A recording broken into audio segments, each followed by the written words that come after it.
Muito bem, sejam todos muito bem-vindos a esta experiência ontológica. A gente está muito feliz de ter vocês aqui. Este foi um momento que a gente esperou com muita alegria chegar. Eu sou Margarita Morales, e eu vou começar este evento apresentando para vocês a ontológica. A ontológica, ela é uma empresa que cuida desse desenvolvimento, dessa aprendizagem para estes novos tempos. E esta experiência ontológica vai ser 3 dias. Então, este é o primeiro de 3 dias, que eu espero que vocês possam participar dos 3. Caso alguém não possa participar, a gente vai estar compartilhando o vídeo deste encontro no grupo de WhatsApp. Se vocês não estão no grupo de WhatsApp, a gente vai colocar aqui no chat o link para que vocês acessem. Lá a gente vai estar compartilhando este espaço. E a gente, então, nestes 3 encontros, no dia de hoje, a gente vai ter um foco na experiência de design ontológico e vamos olhar para os estados de ânimo que nos dificultam de aprender e de nos desenvolver nas organizações, ou nos times, ou pessoalmente. Amanhã, a gente vai também trabalhar nessa experiência de design ontológico com foco em segurança psicológica. E no terceiro dia, a gente vai estar com o pensamento de design. Então, estão convidados para as 3 noites que vamos estar aqui, nesta experiência. E no grupo de WhatsApp vamos estar, então, compartilhando os encontros, tá bom? E para começar, então, quero lhes apresentar a ontológica compartilhando com vocês o nosso manifesto. E antes de passar o manifesto, quero apresentar aqui a Marissa e o Edu, que os 3 vamos estar, então, dançando junto com vocês, com alegria neste encontro, e também está a Cláudia, que é quem nos acompanha com toda a área de extensão da ontológica, e a Larissa, que também está como apoio. Então, somos nós aqui e vamos, então, compartilhar com vocês o manifesto da ontológica.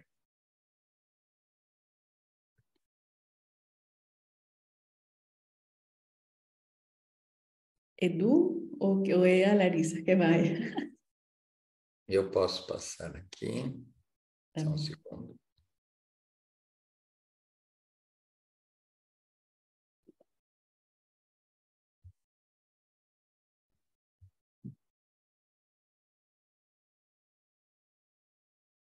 Está sem som. Está sem som? Uhum. Vamos lá. Então, só um segundo. Esse manifesto está no site da empresa, da ontológica, então vocês também podem ver lá, para nos conhecerem um pouquinho mais. Não deveria deixar de compartilhar. Vamos ver. Acho que agora vai.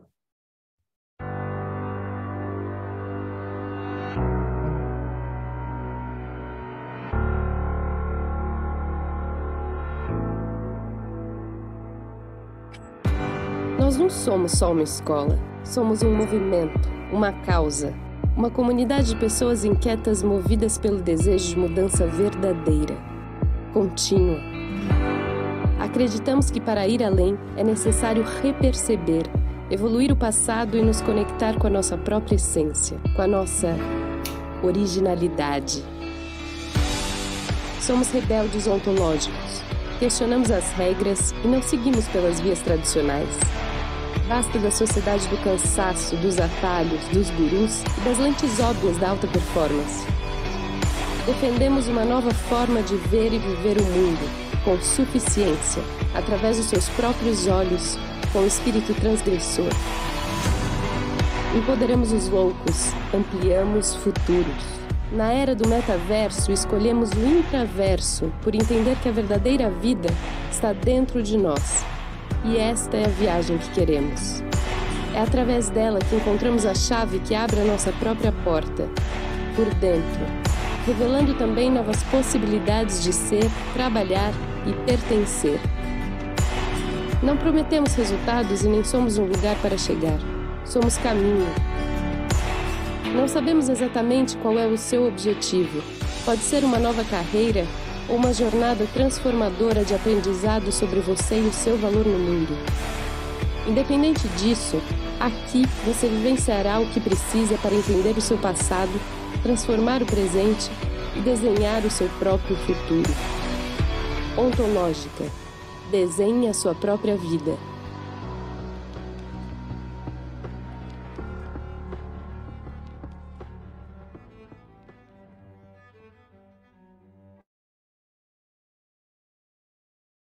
Então, sejam bem-vindos todos vocês à Ontológica, a este movimento.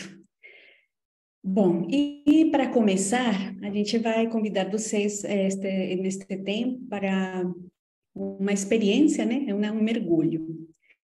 E eu quero só deixar destacado que era muito importante que vocês tivessem papel e caneta para escrever, porque vamos fazer alguns exercícios, então quem não tiver à mão é bom que procure. E vamos fazer um intervalo de 5 minutinhos às 8 da noite. A gente vai estar juntos até às 9h30. Então, às 8 vamos fazer um pequeno intervalo para banheiro, água e voltamos, tá? E vamos então começar. E para começar, então, eu passo para Edu. Sim. Então, boa noite de novo a todos. Nós vamos fazer um convite bem diferente do que fazemos, né? Normalmente nós convidamos todos para abrir a câmera e fechar os microfones, e nesse momento eu vou pedir que os microfones sigam fechados, mas vou pedir para todos, se puderem, fechar as suas câmeras apenas por alguns momentos e, se confiarem o suficiente em nós e no processo, fechar também os olhos. Pode ser? E deixem a sua escuta atenta e sua presença conosco. Definitivo.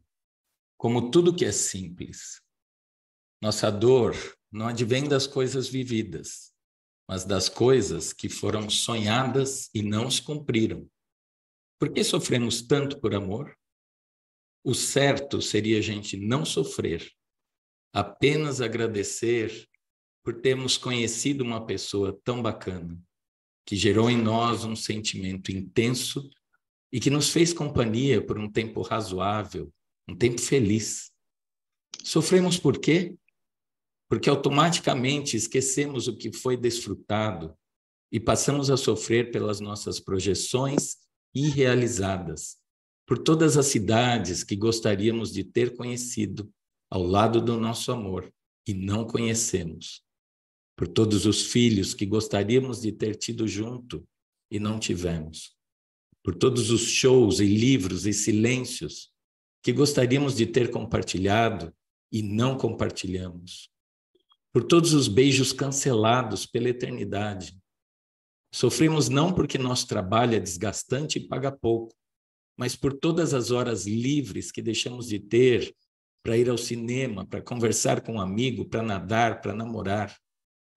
Sofremos não porque nossa mãe é impaciente conosco, mas por todos os momentos em que poderíamos estar confidenciando a ela nossas mais profundas angústias, se ela estivesse interessada em nos compreender. Sofremos não porque nosso time perdeu, mas pela euforia sufocada. Sofremos não porque envelhecemos, mas porque o futuro está sendo confiscado de nós, impedindo assim que 1000 aventuras nos aconteçam, todas aquelas com as quais sonhamos e nunca chegamos a experimentar. Como aliviar a dor do que não foi vivido? A resposta é simples como um verso: se iludindo menos e vivendo mais. A cada dia que vivo, mais me convenço de que o desperdício da vida está no amor que não damos, nas forças que não usamos, na prudência egoísta que nada arrisca, e que, esquivando-se do sofrimento, perdemos também a felicidade. A dor é inevitável. O sofrimento é opcional.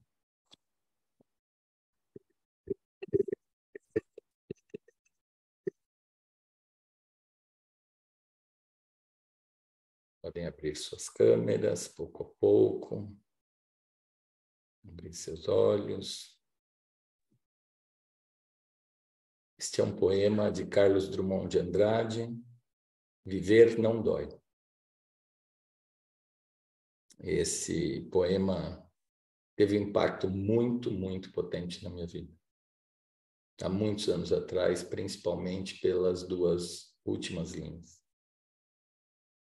Porque me dei conta de que sim, a dor é inevitável, não temos controle. Mas o sofrimento é opcional. É um julgamento que podemos mudar. Então, Margarita tem um convite para vocês. Então, gratidão, Edu. Então, tocados por esse poema, ele foi posto lá no chat, para que vocês possam também descarregar. E tocados por esse poema, a gente vai ir para uns grupos. Vamos fazer grupos de 6 pessoas e vocês vão ter 20 minutos para conversar a respeito de uma pergunta que vai inspirar esta conversa que eu estou aqui colocando no chat. O que hoje você pode mudar e o que hoje você não pode mudar. Então, vocês vão ter 20 minutos, a gente vai acompanhar o tempo, mas vocês também podem cuidar dele. Os grupos vão ser aleatórios e vamos conversar então. Edu vai criar as salas e aí vocês aceitam para ir.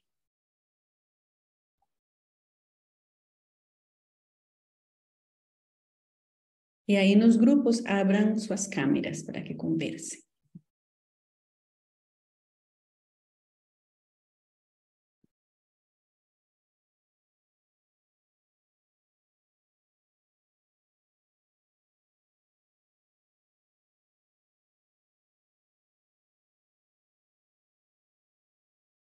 As salas já estão criadas, você pode aceitar.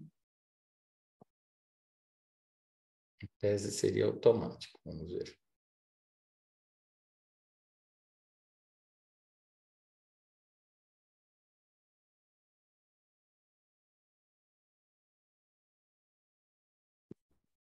Acho que vale repetir a mensagem para todos, né? Uhum. A pergunta. Vocês conseguem também mandar mensagem para todos? Ou só eu? Acho que só você. Olha, eu posso mandar até voz. Eu vou pausar a gravação, tá? Enquanto a gente está aqui. Tá. Que horas?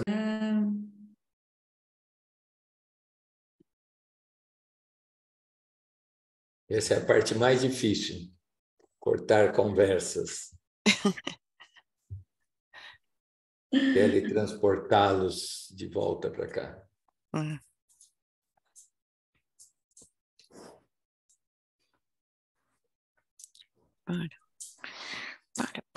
Rangel, você estava participando na sala? Deu certo? Porque eu te via com dois devices.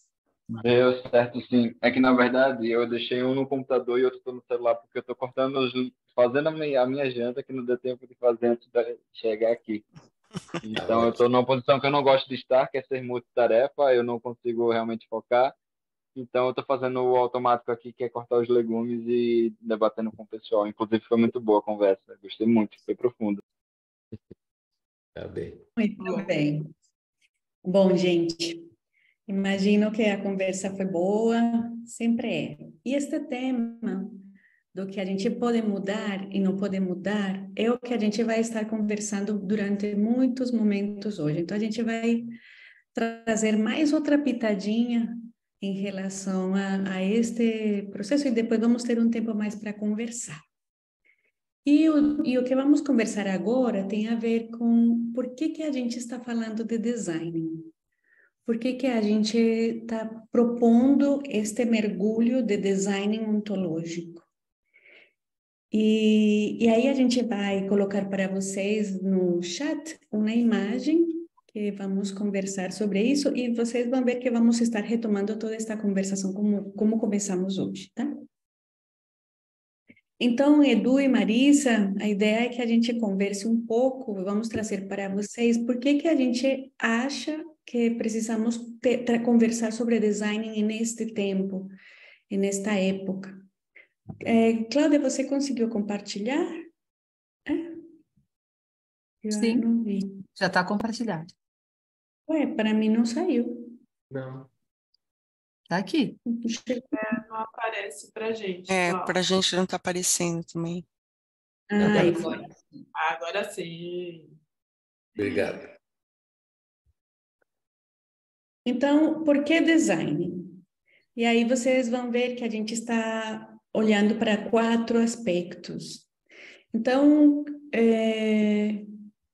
a gente entende que neste momento, neste exato momento da humanidade, a gente precisa olhar com um olhar de design, com uma maneira de olhar para a vida como design.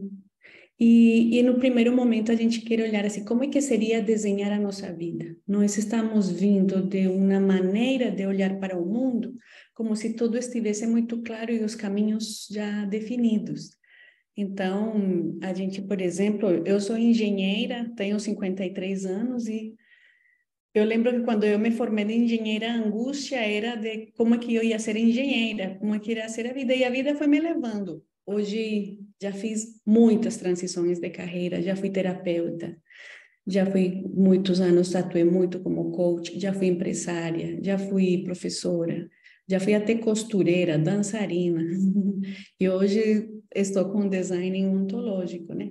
Então, não dá para pensar em que a vida está definida e que você hoje tem um plano para sempre. Cada vez mais isto é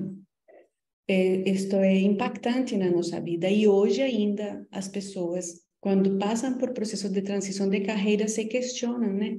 Ai, como parece que quase que se fosse uma frustração fazer uma transição de carreira porque uma não deu certo.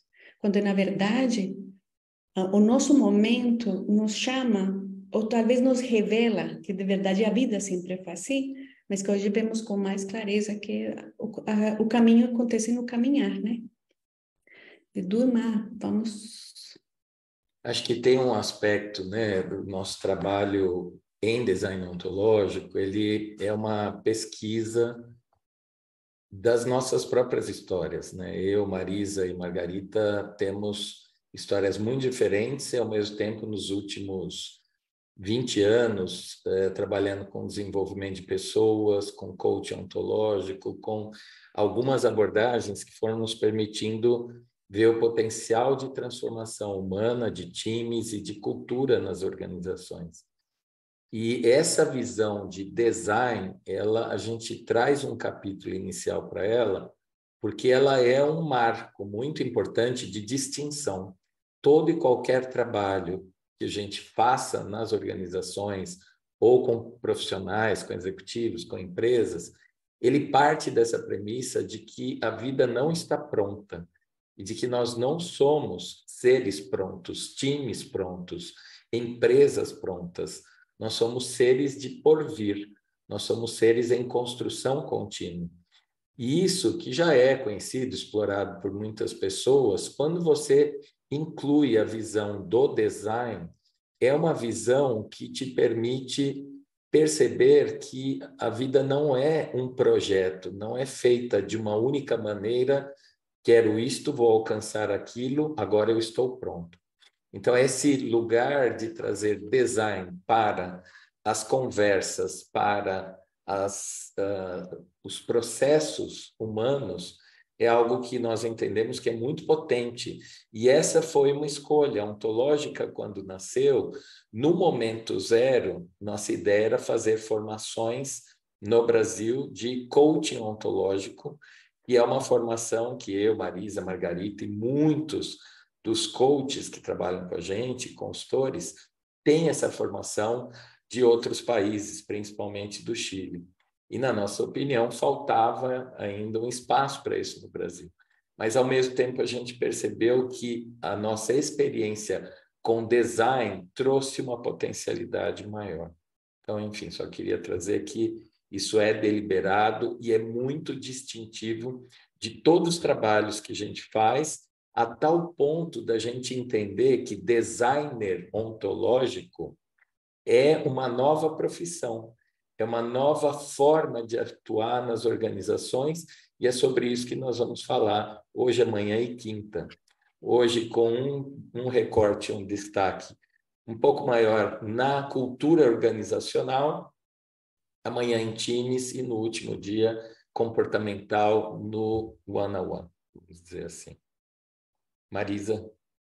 O que vem para mim é que essa questão de a vida como um design, né?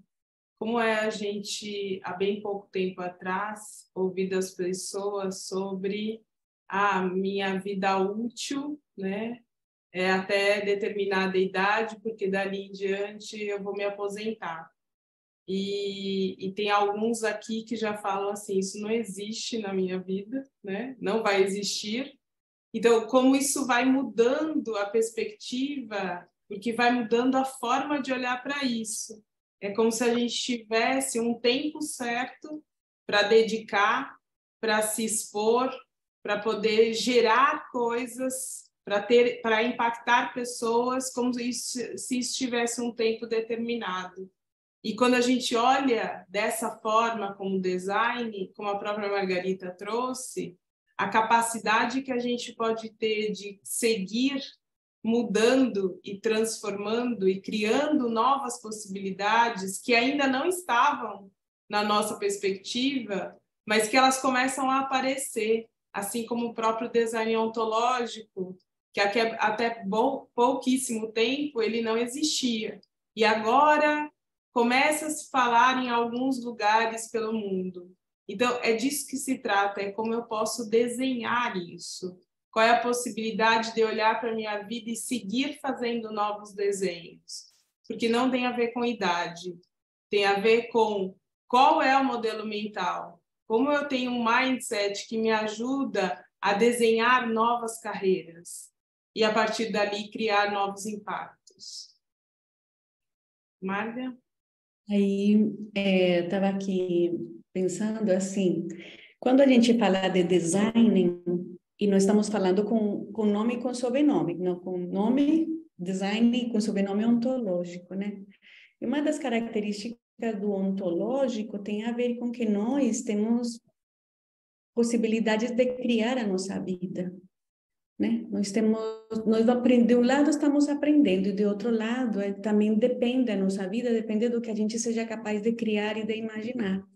Só que se a gente olha para os nossos sonhos, os nossos projetos, como com um pensamento de projeto, como falou Edu, a gente coloca etapas, coloca metas, e a gente sente que vai estar pronto quando chegar lá.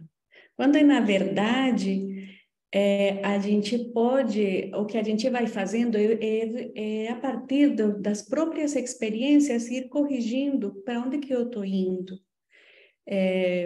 A Edu traz um exemplo muito legal sempre do foguete e da correção da rota, né? Então, eu acho que vou deixar para que ele conte esse exemplo, mas que eu acho que ele é muito potente, que é isso que eu quero dizer, que a gente pode ir corrigindo o nosso caminhar, mas não porque estamos errando, mas porque a gente está recebendo feedback, percebendo a vida, né? Até porque, só falar uma coisa, Edu, a Marga trouxe a questão do erro, e o erro, mudar e trazer novas distinções para o erro, nos ajuda a literalmente sermos designers. Porque o erro é a vontade, é a iniciativa de fazer algo. O erro ele está sobre a perspectiva de que porque eu tenho muita vontade, tenho muita iniciativa. E não porque eu acordo dizendo, nossa, deixa eu ver como eu vou errar hoje. Ele acontece durante o processo, mas nós não somos uma cultura de país, principalmente, onde o erro é valorizado. O que é valorizado é dê respostas prontas, tenha respostas, na verdade. Tenha respostas para tudo, o tempo todo. E o que você não souber, de verdade, inventa. Ninguém diz isso, mas na prática do dia a dia, a pressão é tão grande que eu não posso trazer isso como uma possibilidade. E quando a gente traz esse lugar do design, é um lugar assim, pratica, experimenta, e com os erros você vai aprender. Du? Eu acho que é importante a gente... não estamos demonizando projeto, gestão de projeto ou algo do gênero, né? Porque tem um valor enorme ter metas, ter objetivos, ter uma visão de futuro clara. Isso é um atrator futuro, né? O Rangel estava comentando, para nós existe uma força muito grande no futuro que quer emergir. Então, como eu, como designer, vou criando experimentos, vou criando artefatos, vou fazendo experimentações, como disse a Marisa, para alcançar esse futuro e vou... É uma outra forma de definir design ontológico. O design ontológico, ele nasce como expressão em artigos e reflexões de alguns filósofos, e num artigo muito seminal da Anne-Marie Willis, que diz que aquilo que nós desenhamos, ou seja, aquilo que o ser humano cria e desenha e projeta, acaba nos criando de volta. E isto é algo que não é transparente, não é consciente para nós no dia a dia.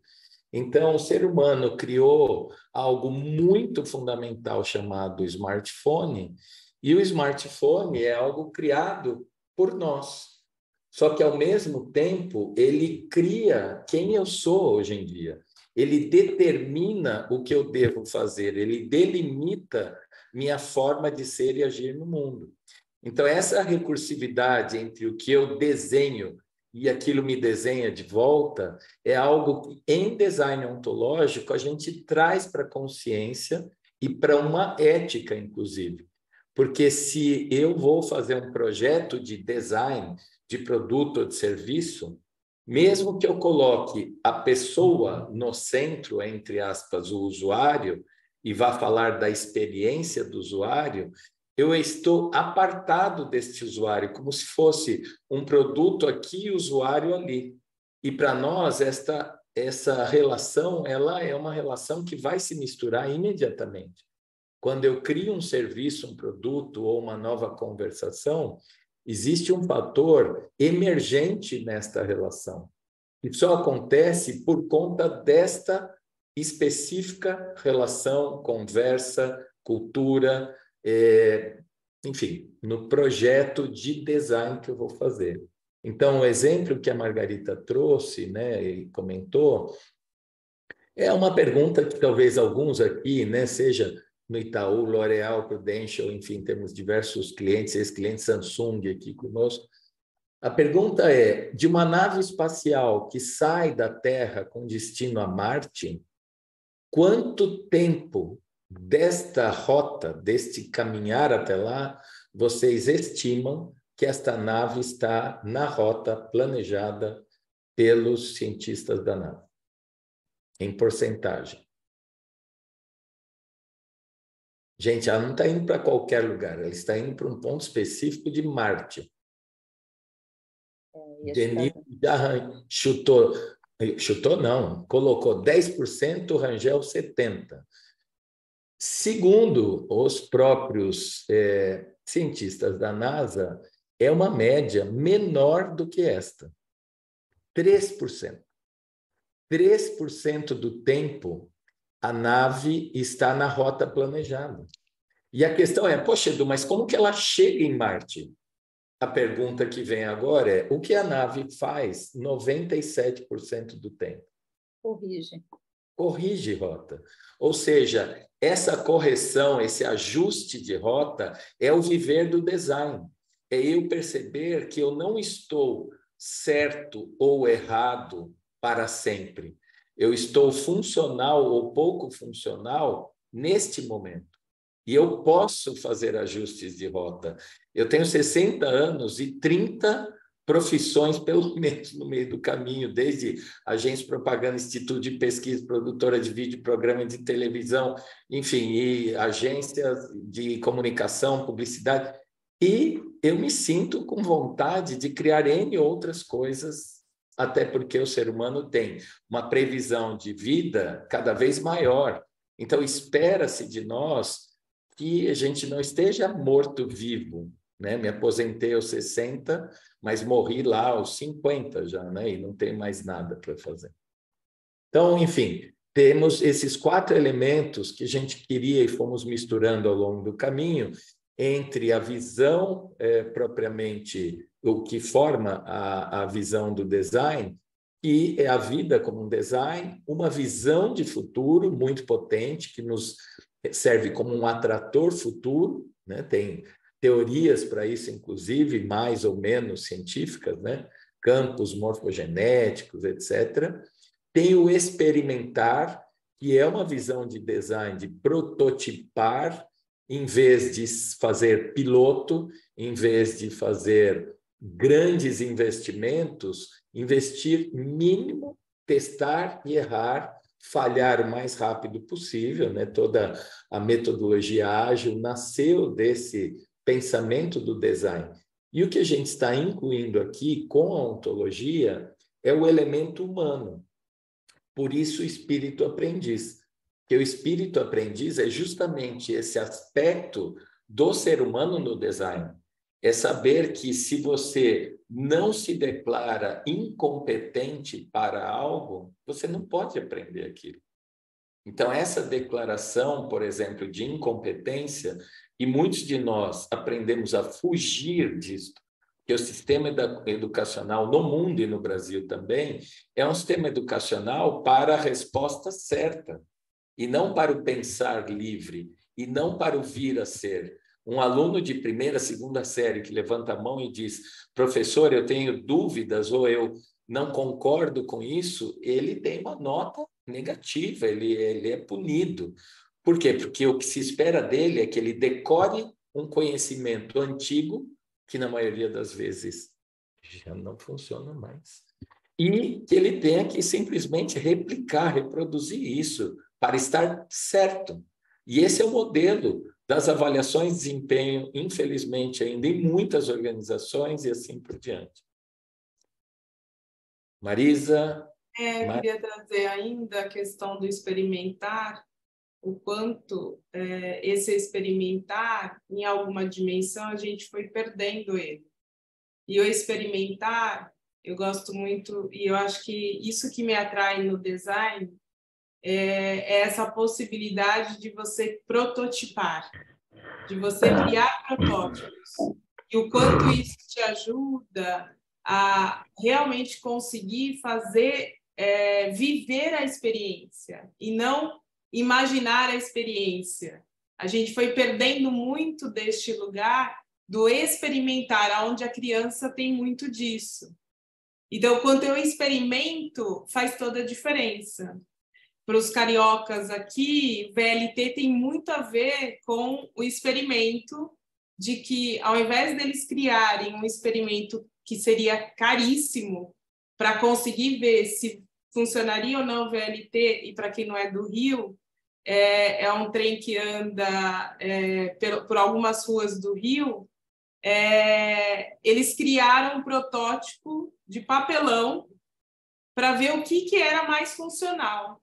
E ali eles experimentaram rapidamente como seria o fluxo de pessoas entrando e saindo e pagando, e como funcionaria dentro do VLT. E isso é experimentar. Quando eu saí do mundo corporativo para criar uma consultoria, eu fui conversar com uma pessoa muito querida e ele falou assim: você já testou o que você quer? Ele falou, não. Eu falei, não. Eu tenho tudo na minha cabeça. Ele falou, então vai lá e testa. E aí eu fui testar. Eu fui testar ser consultora. Eu fui ser consultora à noite, eu fui ser consultora de final de semana. Eu fui ver como era ser consultora. E aí, dali, eu decidi criar uma consultoria, mas primeiro eu experimentei. Eu não fiquei imaginando como seria. Então, experimentar é algo que foi tirado. Como é trazer ele de volta para esse lugar de praticar? Porque senão, às vezes, a gente coloca mais um curso, mais um curso, mais um curso, e eu não experimento o que eu quero realmente fazer. Então, praticar faz muita diferença. E no design isso é imprescindível. E ele te dá combustível. Porque daí você fala assim, nossa, isso deu errado, mas isso deu certo. E lá eu vou e troco e mudo de novo e mudo de novo. E o quanto isso vai impactando na forma como a gente vai gerando essas sintonias e o como a gente vai trazendo eficiência e também resultado. Marga? Eu quero tomar aqui um pouquinho a palavra. Então, assim, a gente aqui teve uma conversa a respeito de por que design. Design porque a vida é como um design, né? Design porque a gente aprende assim, na experiência. Não dá para prever muito. Não é suficiente imaginar ou eu me ver naquele lugar. Eu tenho que ir lá viver, como estava falando a Marisa. Design também porque é corrigindo a rota, né? É tendo essa visão de futuro, mas é corrigindo. E porque somos aprendizes, porque a gente, como seres humanos que somos, a gente gastou muito tempo querendo ver essa realidade e querendo controlá-la, só que, na verdade, a gente está aprendendo o tempo todo. É nessa experiência e em aprender a nos declararmos ignorantes, aprendizes, principiantes. E aí, então, por isso que a gente está tocando o tema do design. Só que a gente vem de um mundo de muitas experiências onde a gente estava pensando em querer controlar. Agora o Rangel falava assim, nossa, eu aqui estava achando que estava controlando a minha vida. E aí esse é o convite. O convite agora é que vocês coloquem no chat que experiências vocês têm nas quais esteve presente o desenho e quais não. Se vocês foram prevendo suas carreiras, se vocês foram prevendo o seu trabalho nas empresas, nas equipes, a maternidade, na educação, em qualquer domínio. Pensem onde esteve presente o design e onde não esteve. E como é que isso foi para vocês. Então, colocar aí no chat aí algumas dessas experiências. Ou estiver dentro em desejos para falar, pode abrir o microfone também. Vamos aqui uns minutinhos. Boa. Que bom que pode abrir o microfone. Já estava aqui tentando escrever e comendo ao mesmo tempo. Desculpa, gente. Eu, nesse momento, estou construindo minha jornada como facilitador de processos participativos e, intencionalmente, sem conhecer o processo ontológico, o design ontológico, eu estou fazendo exatamente dessa forma, com esse design, tateando, sabe? Tentando sentir o futuro que quer emergir, parindo ele aos poucos e sentindo o que precisa ser ajustado e sentindo mesmo, sabe? Não só raciocinando, racionalizando as coisas. Então, do lado de cá, o que eu posso dizer é que é um processo muito mais ninguém que está sob sua responsabilidade e é um lugar também de brincar, sabe? De mais leveza, brincar com os processos, com a existência, de celebrar mais. Então, assim, é interessante que eu não conhecia até agora o design ontológico, não sei o que é, e eu já estava fazendo dessa forma. Fiquei aqui muito animado para me aprofundar nisso. Graças pela oferta de vocês. Obrigada, Rangel. Muito bom. Aqui Tejeda colocou aqui, né? No job pós-MBA. Errei feio, onde esteve na construção do meu pedaço de chão, no meio da natureza, testamos, aprendemos, erramos, aprendemos, experimentamos. Legal. Quer falar um minuto sobre isso? No job ali, voltando do MBA, eu acabei indo trabalhar como... Coisa que tem nada a ver comigo, analista de ações. Ganhava bem, todo mundo queria, era difícil, só para provar que eu conseguia, eu fui lá e consegui. Eu era infeliz pra caramba, e aí logo depois foi uma cagada. Assim, desperdicei uma coisa válida, mas aprendi muito, né? E foi totalmente o porque eu não fui investigar, não fui tentar experimentar ali dentro, né, desse negócio. Já fui all in. E já no meu caso aqui da casa de campo, né, desse refúgio que a gente tem para ficar com a minha... Eu e minha esposa, a gente alugou uma casinha, a gente foi uma vez, depois foi outra, alugou outra, alugou assim, vai. Estamos há 10 anos na jornada e tá tudo dando certo. A gente não errou um passo, assim, e os erros foram muito pequenos e pouco custosos, né? E está sendo incrível. E eu nunca tinha reparado o quanto a gente usou a metodologia de design, né? Das iterações e tudo nesse processo todo. Foi aqui quando o Edu estava falando do processo iterativo e eu lembrando da fala da Ana Coelho aqui, que é Agile Coach. É impressionante como faz sentido, né? Na nossa vida tudo isso. Obrigada.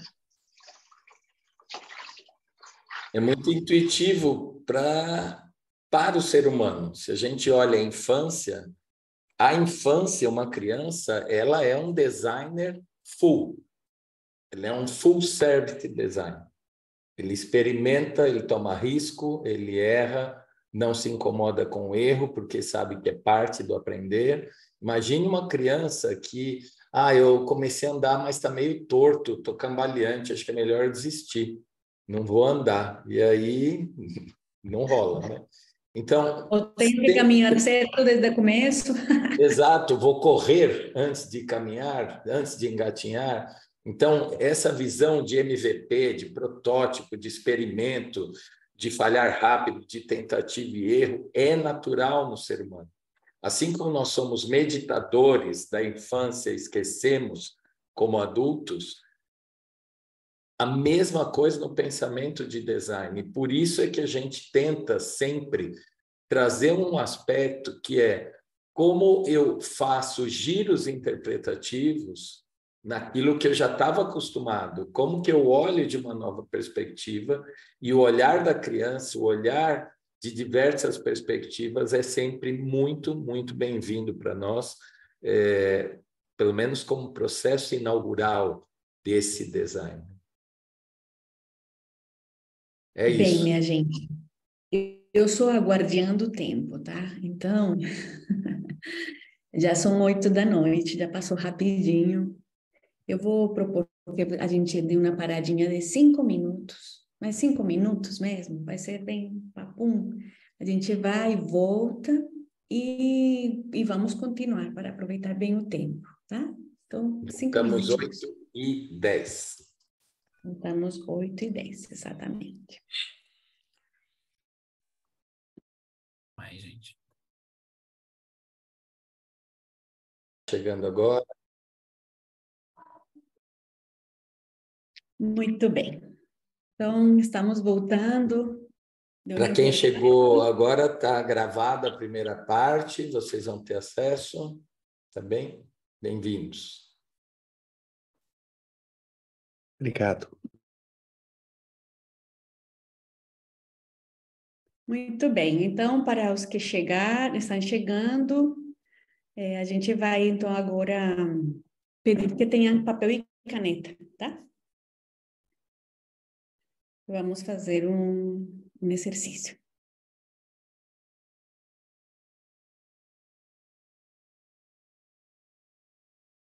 Vamos chegando. Aí, Larissa, você pode colocar, então... não coloca não. Eu vou fazer primeiro um jornal. Então, vamos... Estão com papel e caneta? Já voltaram? Quem já voltou, se puder pôr um joinha por aí, para a gente saber, porque tem gente de câmera fechada, só para a gente... Ok. Isso. Ou abrir a câmera ainda melhor, que assim a gente... Melhor ainda, se abrem a câmera. Boa. Obrigado, Bianca. Muito bem. Bem-vinda, Fátima, Valéria. Muito bem. Muito bem. Então, vamos fazer um journaling. Eu vou fazer algumas perguntas e vocês vão responder. Então, eu vou dar um tempo entre uma pergunta e outra para que vocês vão escrevendo, né? Então, a primeira pergunta é: Quando eu olho para a pressão do meu dia a dia, qual é o meu verdadeiro desafio? Quando eu olho para a pressão do meu dia a dia, qual é o verdadeiro desafio?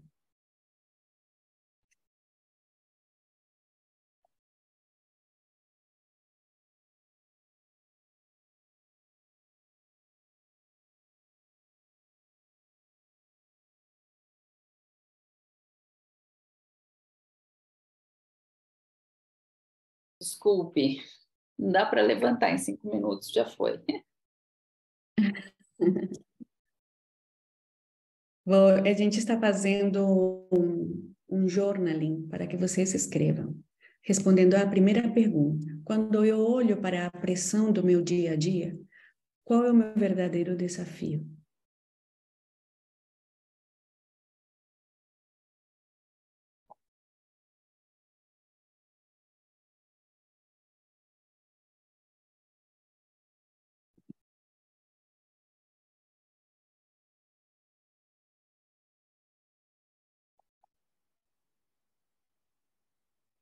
Posso ir com a próxima pergunta? A pergunta é: por que que eu estou preso nesse desafio? Por que eu estou preso nesse desafio?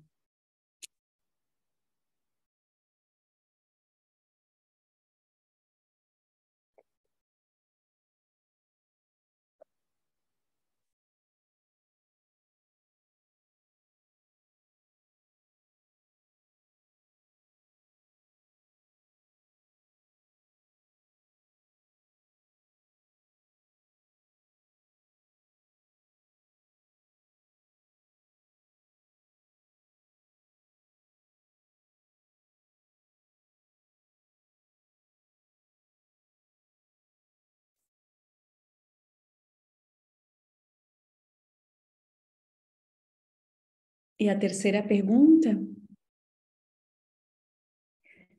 é: esses desafios, como eu os classifico? Eles são acionáveis ou não acionáveis?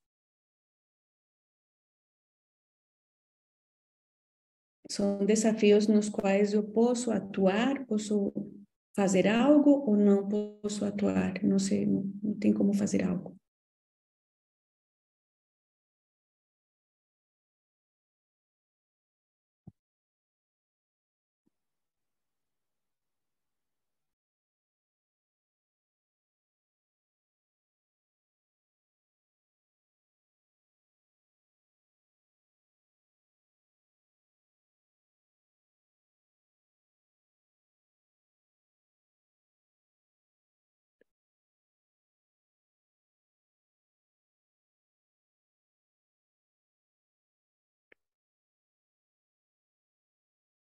Muito bem.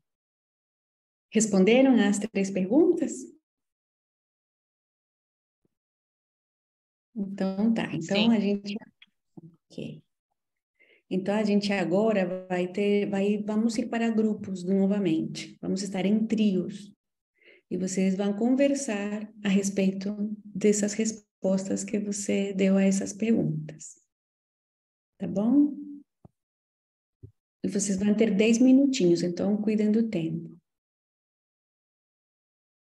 Ok, Ana, sem problema. As perguntas, as perguntas acabaram de ser postas no chat, e vocês podem levar elas também, podem abri-las e já ficar com elas. Para quem chegou agora último, a gente vai criar uns grupos e vamos conversar a respeito de umas perguntas que estão no chat. Aí as pessoas que chegaram agora podem responder. Estarão em trios e vão ser alocados automaticamente, tá? Qualquer problema, eu falo com vocês. Boa conversa.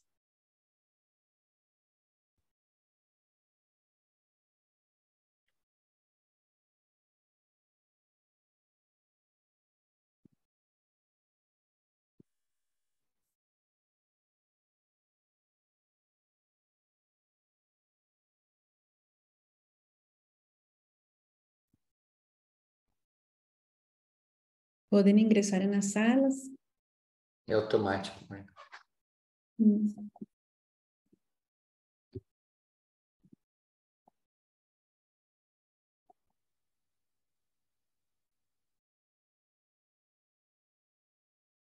Tem uma sala só com a Bianca e o João.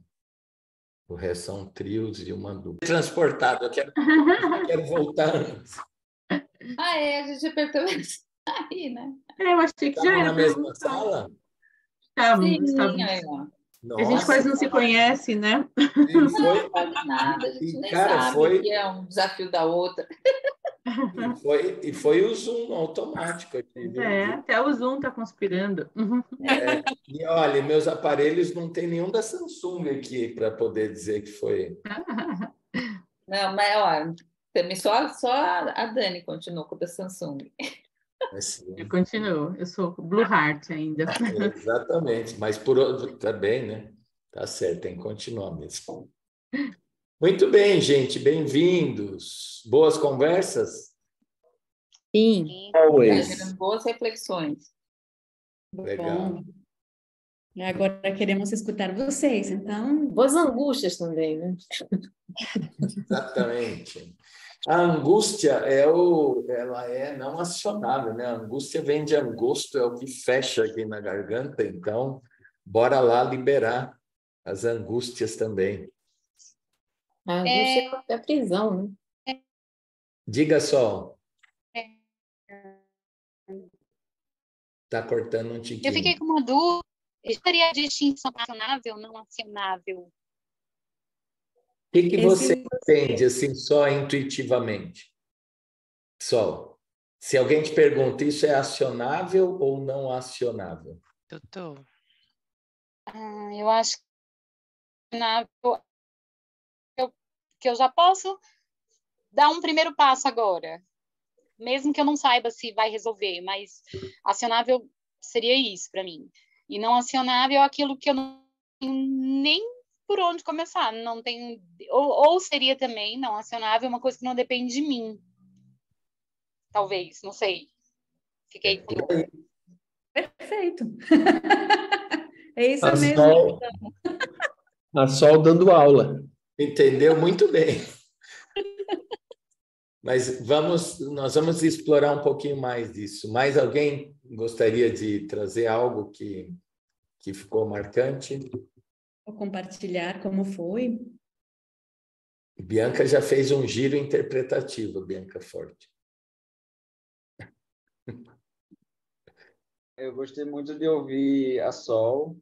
E engraçado que à medida que ela ia me contando, eu ia vendo os meus níveis de escuta mudar, sabe? Você tinha minha nível de escuta aprofundando um pouco, foi interessante, assim. E fiquei pensando, nossa, se eu estivesse no lugar dela, talvez eu também não saberia por onde começar a resolver. Sim. Eu fiquei com vontade de concluir o que eu estava falando para ti, para a Cristina, que estava na sala junto. Pois é, eu te mandei um direct aqui, não sei se você viu ou não, porque eu deduzi o final, mas... Mas fala. Pega um avião, João, Porto Alegre.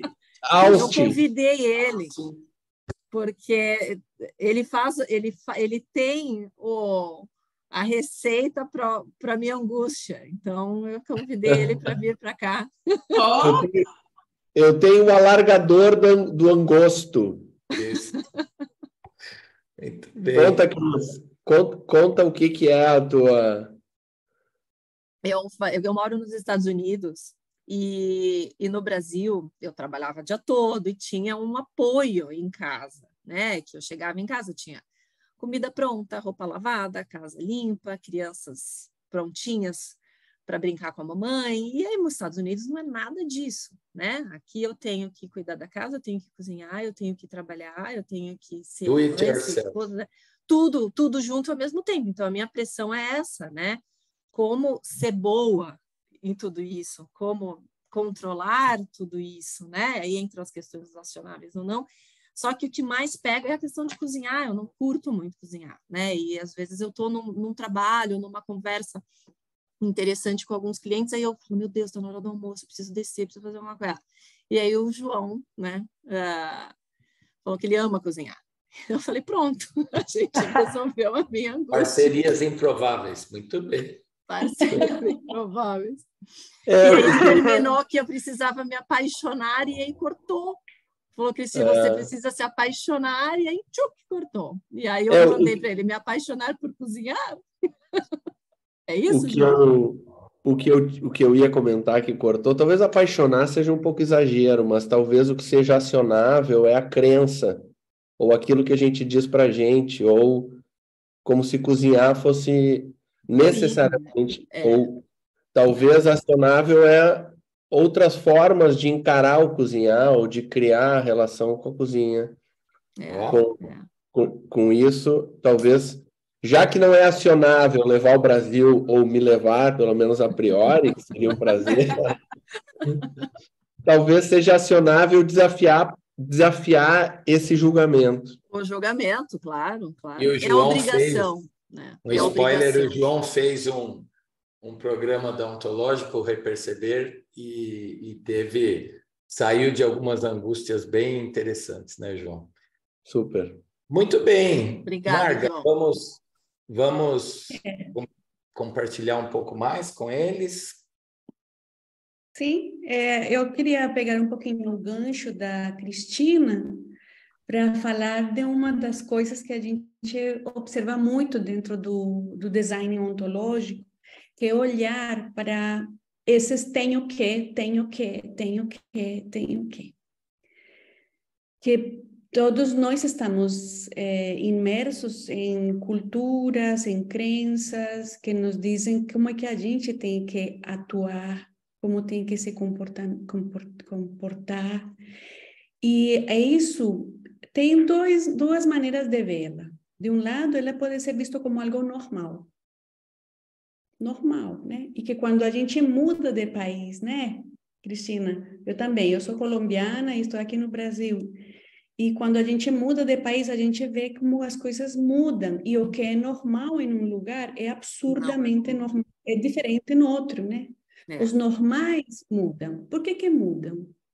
Porque o que é normal, ele é visto, ele é construído dentro de um consenso social. Então, você, quando conta essa experiência, você está falando que está em um outro normal.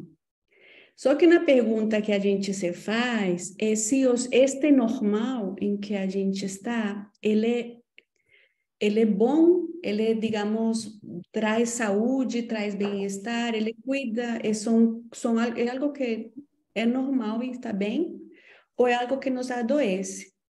Porque, claro, ter que cozinhar, claro, alimentar, a gente precisa se alimentar. Mas esses tem que às como vezes obrigação, né? Uma exigência nem sempre é salutar. A gente tem um termo, eu acho que a Larissa pode compartilhar uma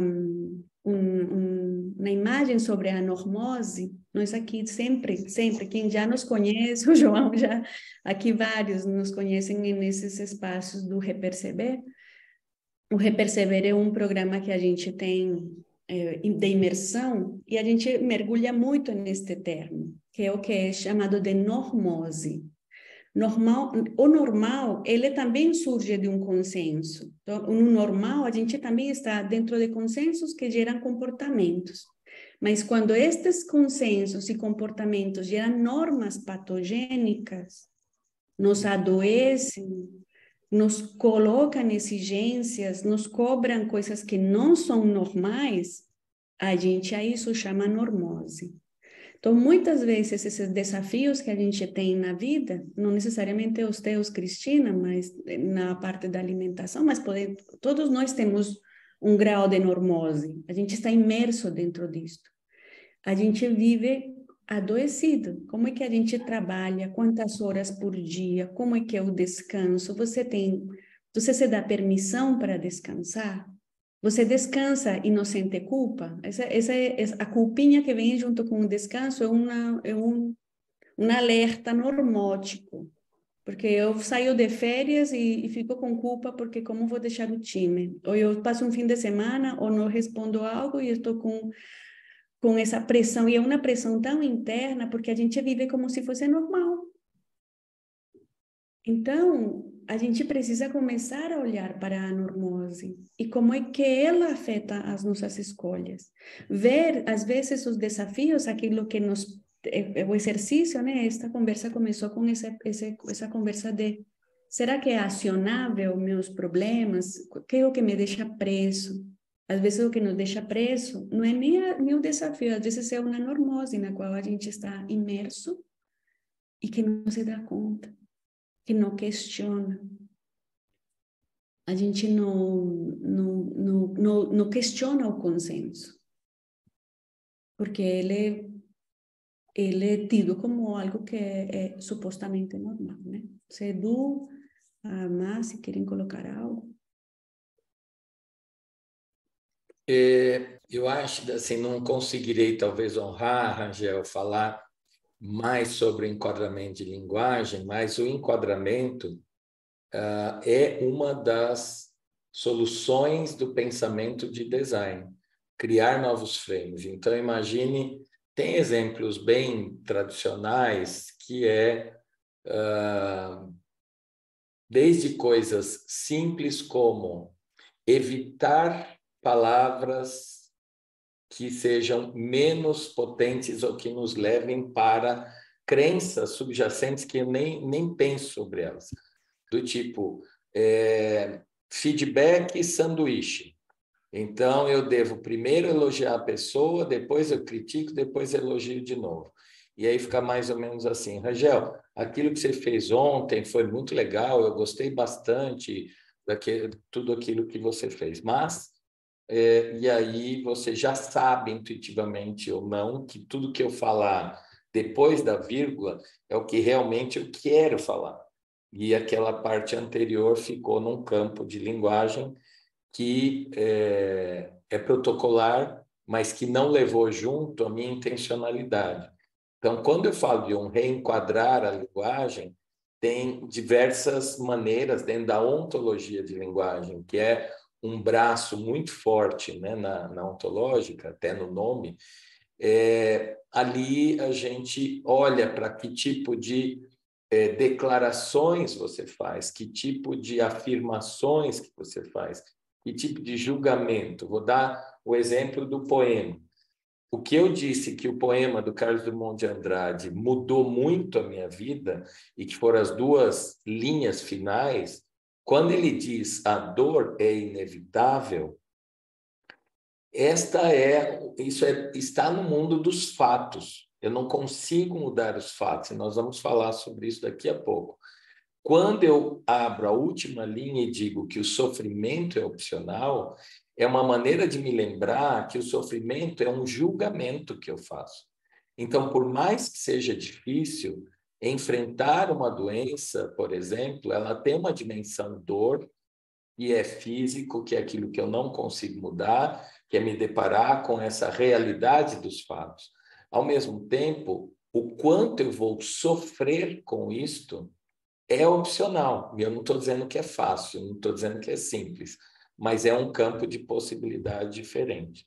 Quando nós falarmos daqui a pouquinho, já na sequência, de estados de ânimo, ainda que seja um mundo emocional, ele está muito mesclado com a linguagem. E ali a gente fala de um giro interpretativo e um novo enquadramento de linguagem.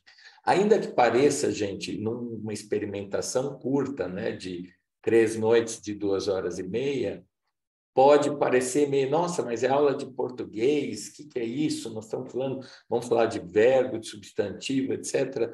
Não, e sim, é muito importante a maneira que eu lido com a minha linguagem.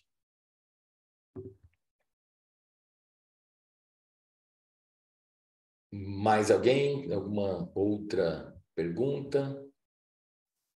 O compartilhamento, né, de como foram as conversas nos Isso, trilhos. boa.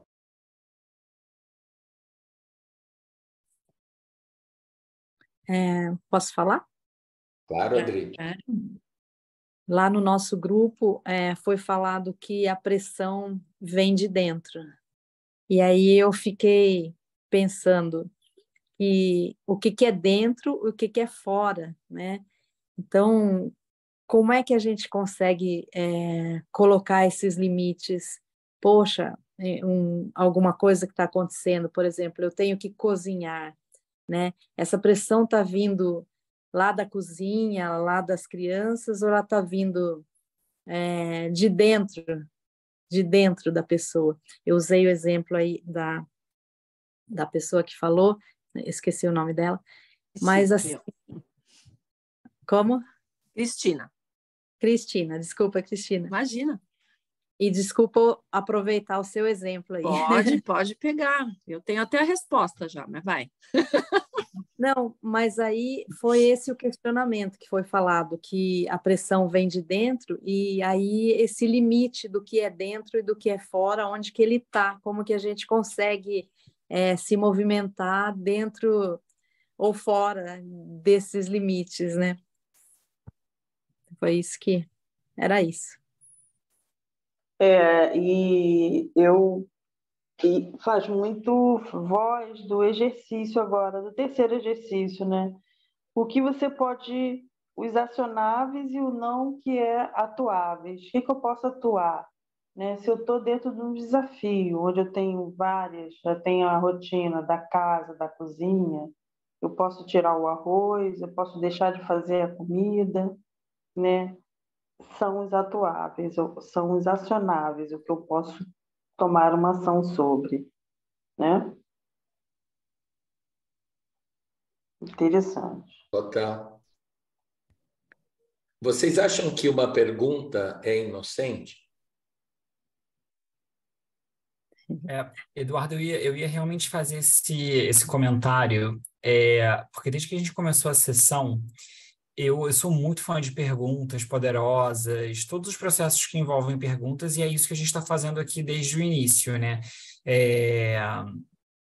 E no final, quando vocês trouxeram, quer dizer, e no início, quando vocês trouxeram o ponto de como criar essa sua originalidade no mundo, e eu sei que a Ontológica tem um workshop, uma sessão justamente, eu acho que a gente está começando hoje, através de algumas perguntas, a levantar uma problemática para que você se perceba o quão original, o quanto, vamos dizer, fiel a você mesmo e original você está se portando com você e para o mundo. E que através, talvez, dessas perguntas, você vai criar uma originalidade que vai te levar a ter mais felicidade, sucesso, o que for. E eu só estava pensando desde o início aqui, que até para mim, né, que acho que talvez tenha um certo nível de sensibilidade, essas perguntas elas só vão a partir da terceira ou quarta se construindo como algo que aí eu chego em perceber que existe algo aqui a ser trabalhado e que qual é a razão de eu estar respondendo essas perguntas com um grupo de desconhecidos, e me abrindo e também isso sendo gravado. Então, tem uma série de coisas que você tem que pensar, gente, se eu não entrar aqui, se eu entrar, tem alguma coisa que é interessante e que eu vou sair, e eu tô aqui me expondo dessa forma. Então, eu acho que desde o início da sessão até agora, e é claro, você falou, são 2h30 hoje, mas eu acho que as perguntas foram me construindo essa coisa de uma série de problemáticas que talvez você saiba que você tem, mas como é que você leva isso para criar um novo você com mais originalidade? Então, eu estou achando bem interessante. Boa. Obrigada, Diogo. A sua pergunta, Edu, foi qual? Foi sobre se existe ingenuidade... Numa pergunta qualquer. Numa pergunta qualquer. Obrigada, era só isso. Como a gente estudar pesquisa de clima organizacional e outras coisas. Não, precisamos fazer perguntas neutras. E a pergunta é, qual é uma pergunta neutra? Quem me dá um exemplo de uma pergunta que é neutra? Porque a pergunta, ela conduz para mundos interpretativos. Quando eu pergunto o que é acionável ou não na sua vida, a sua vida já não será a mesma. Pelo simples fato que essa pergunta foi colocada para você.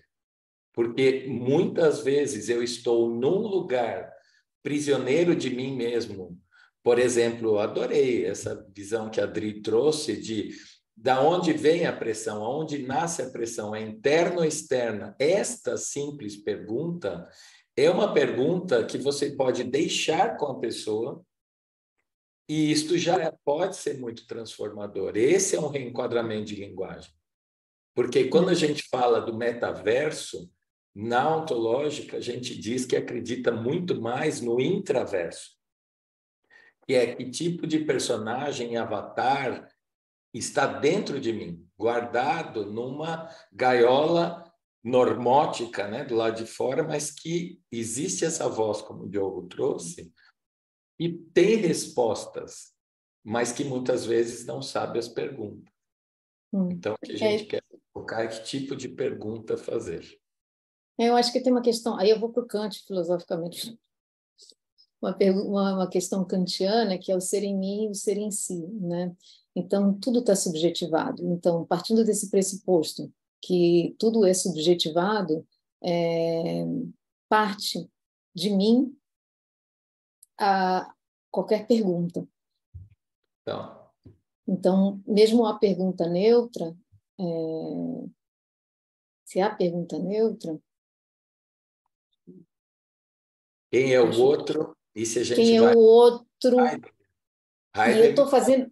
no mundo, né? Que é ainda uma outra vertente. Quando eu sou no mundo. E essa interação, a pergunta me leva para mundos interpretativos, porque quem fala mais, né, sobre si do que sobre o outro também, né? Quando eu te pergunto algo, eu estou falando de mim. Exatamente. A pergunta que você escolhe fazer, mesmo que seja neutra, ela parte de um repertório. Não. Interessante. Só complementando assim essa conversa, eu acho que o que o Diogo traz assim, que para mim fica muito vivo nessa reflexão coletiva que a gente faz aqui, é que eu acho que o grande ganho, assim, um dos grandes ganhos do design, e aí talvez o convite seja para que a gente não pare na resposta, né? Então, na medida que chega uma pergunta e que eu me disponho a responder, qual é a próxima pergunta? Para mim, fica muito evidente que esse é o convite do design, né? E aí, pensando nessa analogia do foguete, né? Qual é a próxima pergunta a partir dessa resposta, né? Então, eu acho que esse exercício, né, que é tão difícil para a gente de refazer as perguntas, de fazer a pergunta em cima da outra pergunta ou da resposta para que a gente chegue. Então, inclusive, existem metodologias que se utilizam, né, dessa estratégia. Esse é um grande artifício do design, né? Poder ter essa abertura de reformular as perguntas e refazer as perguntas em cima delas mesmas. Então, eu vejo sempre como um convite de abertura e de não ter uma resposta final, né? O design ele pressupõe muito isso também, né? De não ter essa visão de fim. Sim.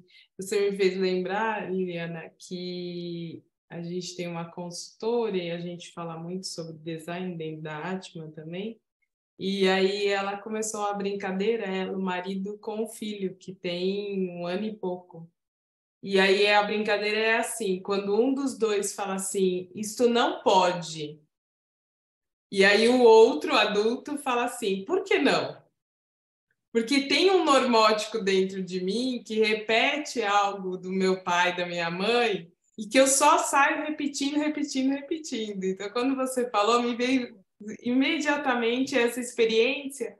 E o dia que ela contou isso, que eles começaram com isso, eu achei muito fantástico, porque isso desconstrói junto com a criança. Por que não? Né? Por que não pode pegar comida com a mão? Então, assim, esse exercício de você conseguir fazer a pergunta da pergunta, mas para ir avançando, para ir caminhando, para ir experimentando, ela é muito maravilhosa, né? Porque ela te leva para um mundo completamente diferente. E se a gente leva isso para o mundo corporativo, o quanto isso impacta na nossa vida? Porque às vezes a gente para no primeiro porquê, tentando responder já com uma resposta pronta. já com uma solução para tudo. E quando eu avanço um pouco mais nesse porquê, eu estou avançando, às vezes, numa abertura enorme de possibilidade e que o time todo mudaria se a gente avançasse nisso. E aí é o quanto eu vou incentivar esse lugar, né? E o quanto isso vai trazendo uma curiosidade. Isso é muito do design. Muito. Essa curiosidade, essa vontade. E junto com a ontologia de ir criando novas distinções e descobrindo novas maneiras a partir de novas palavras. Marga? Eu queria conversar um pouquinho a respeito. Eu fiquei muito tocada também pela fala da Adriana e da Mônica, né? Sobre esses aspectos que se é de dentro, se é de fora, como é que a gente toma essas perguntas, né? E eu queria trazer um pouquinho de distinção, porque a gente também, isso dentro da ontologia, a gente fala muito, sem distinções, a gente não consegue intervir, a gente não consegue pensar diferente. Então, às vezes as perguntas estão ali, mas se eu não tenho um pouquinho mais de distinção, eu continuo a rodar no mesmo lugar. E uma das distinções que a gente traz com muita importância dentro do design ontológico e dentro do design é olhar para os estados de ânimo. Os estados de ânimo, eles são estados que nos predispõem para agir e que definem que caminho a gente vai tomar. Às vezes a gente pode dizer são julgamentos, mas também são espaços emocionais que determinam as conversações, que determinam como é que a gente vê o mundo. Pegando o exemplo da Cristina, se eu vou cozinhar e eu estou ressentida com ter que cozinhar, porque eu não quero, eu acho injusto, eu acho que não é, e estou ressentida, eu vou ter um caminho de ação. Eu posso me fazer 1000 perguntas, mas eu tenho um mundo que se dispõe a partir do meu ressentimento. Ou se eu estou resignada, eu não... Cara, é isso que eu tenho que fazer, sabe? Eu tenho que, então eu carrego uma coisa, um peso. É isso, minha vida é isto. Vejam que são palavras que configuram todo um sentir e uma maneira de ver o mundo. E dependendo do estado de ânimo, eu vejo possibilidades ou não. Eu vejo um desafio acionável ou não. E essa parte depende de mim. Ou também depende do estado de ânimo da minha empresa, ou do momento em que eu estou vivendo, até do país em que a gente está, faz com que um desafio seja acionável ou não. Então, se eu, por exemplo, tenho que cozinhar e eu aceito, minha realidade é outra, eu estou aqui, eu tenho uma disposição diferente. E se eu coloco, como diz o João, vou me apaixonar de cozinhar, é outra disposição, é outro estado de ânimo. Então, não, sabe o quê? Tenho que cozinhar mesmo? Então, vou me apaixonar disto, vou fazer disto um hobby, vou começar a pesquisar, ou vou começar a conversar com quem sabe, ou vou começar a experimentar, a conhecer de cheiro, dependendo do estado de ânimo, um desafio se torna acionável ou não. E essa é uma parte interna e outra parte externa. Uma parte fala de mim interiormente, mas também do lugar, porque os estados de ânimo nem sempre são nossos, eles nos tomam. Se eu estou em um lugar onde,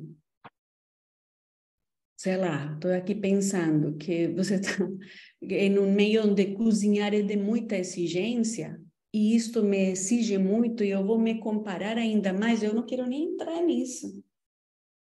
Então, vejam que os estados de ânimo definem como é que a gente vive como acionável ou não na determinada situação. A gente tem um slide que queríamos mostrar sobre estados de ânimo, Ranger, Ranger e Edu tem a mão levantada, mas posso mostrar antes ou depois, como quiser. Desculpa. Eu ia só falar, porque enquanto você falava aí, eu fiquei pensando que o nível de consciência que a gente coloca nas perguntas também é muito importante, né? E o nível de consciência que a gente tem sobre a gente mesmo, porque à medida que a gente vê que a gente está penoso para fazer uma tarefa, e a gente se dá conta de onde vem esse estado de ânimo penoso para fazer a tarefa, a gente pode mudar também. E aí fica uma pergunta que eu achei bem interessante. Se o que você estava falando sobre os ânimos, se a gente se sentir, sei lá, desanimado ou com raiva em fazer alguma coisa e a gente, sei lá, colocar um sorriso na cara e tentar fazer aquela tarefa, isso vai ser suficiente ou a gente tem técnicas? Como é que é essa parada? Que pergunta maravilhosa, Rangel. A gente trabalha dentro do design ontológico, a gente trabalha o desenho de estados de ânimo. Não basta um sorriso. Não basta então vamos lá. Às vezes pode até ajudar, mas é aquela correção de rota. Eu tenho que ir experimentando, mas quando eu nomeio o estado de ânimo em que eu estou, eu começo já o processo e eu vou desenhando, eu vou dando espaços e preciso experimentar, fazer imersão, e vou tendo uma conversa, vou tendo outra e vou testando. E é esse o desenho de estado de ânimo, né? Larissa, você pode mostrar o slide? Edu, você tem a mão levantada? Rápido, era só para trazer assim, um exemplo muito concreto. Nós temos muitos exemplos de aplicação organizacional, corporativa, etc., né? Quando a gente fala de cultura organizacional, por exemplo, hoje é muito comum uma cultura para a inovação, uma cultura, né, de pensamento, de mindset digital ou algo do gênero. Se o estado de ânimo naquele time, naquela organização, naquela cultura é, por exemplo, um estado de ânimo de ressentimento por algo que deveria ser diferente, mas não é, ou é um estado de ânimo de receio de ser punido por errar, não vai acontecer uma transformação digital, não vai acontecer inovação, por mais que se coloque dinheiro, esforço, etc. Então, quando a gente mapeia a cultura e faz processos de design cultural, como designers ontológicos, nós buscamos mapear os estados de ânimo de pessoas, times e da organização. E trabalhamos o design cultural com experimentos, com artefatos, com movimentos culturais a partir daí. Então, ainda que, obviamente, nós estamos tentando trazer exemplos a partir do que veio de vocês, das nossas experiências pessoais, no final do dia, uma empresa é um composto de pessoas.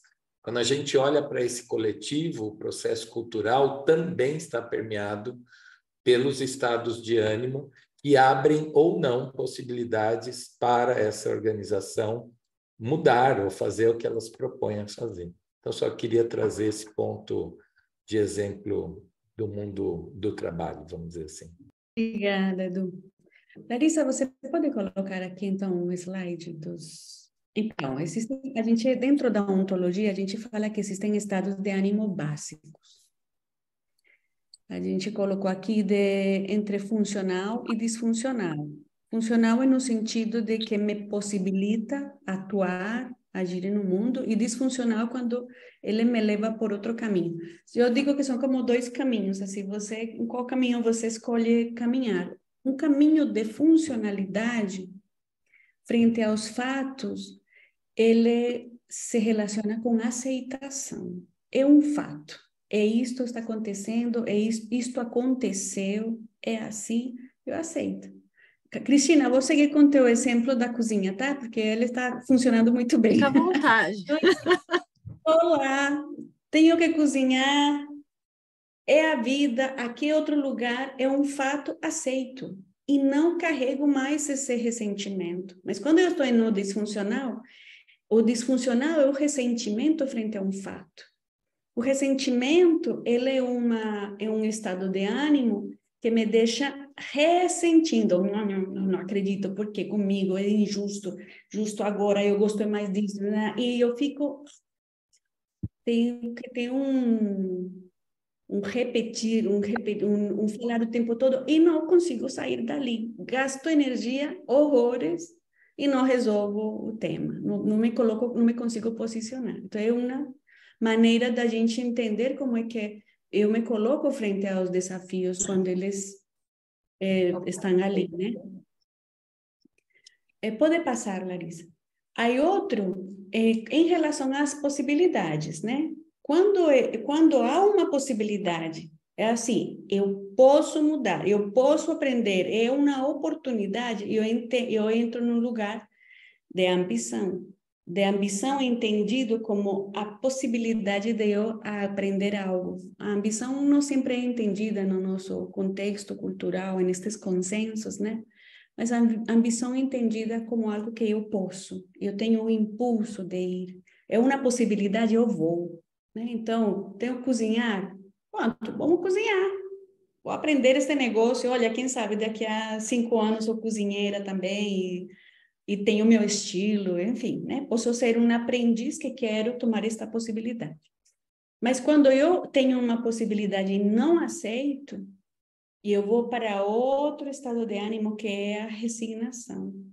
Na resignação eu me conecto com não adianta. Pode mudar, mas não. Gente, não dá. Aí eu vou para outro corpo. É diferente a disposição do ressentimento para a resignação. Na resignação eu abandono, eu desisto. E tem outro estado. Volta isso. Tem outro que tem a ver com a previsibilidade, tem a ver com o que eu não é possível, mas eu não sei bem se será possível ou não. Eu não tenho como controlar, mas funcionalmente eu posso ser aprendiz. Eu posso explorar. Posso, como uma criança, né, que veio exemplos aqui de crianças experimentando, brincando. Quando é disfuncional, é na previsibilidade, a gente se torna ansioso.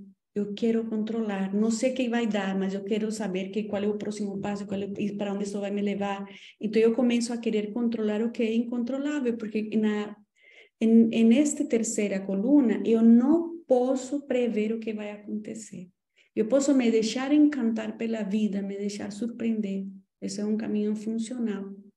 Mas se eu quero prever o que é imprevisível, eu vou para um espaço de ansiedade. Dentro do estudo dos estados de ânimo, este é um elemento bem importante, assim. Então, vocês podem até olhar lá para suas conversas e seus desafios, se são acionáveis ou não, e observem se a resposta que vocês deram em relação a se é acionável ou não corresponde a um desses estados de ânimo básicos.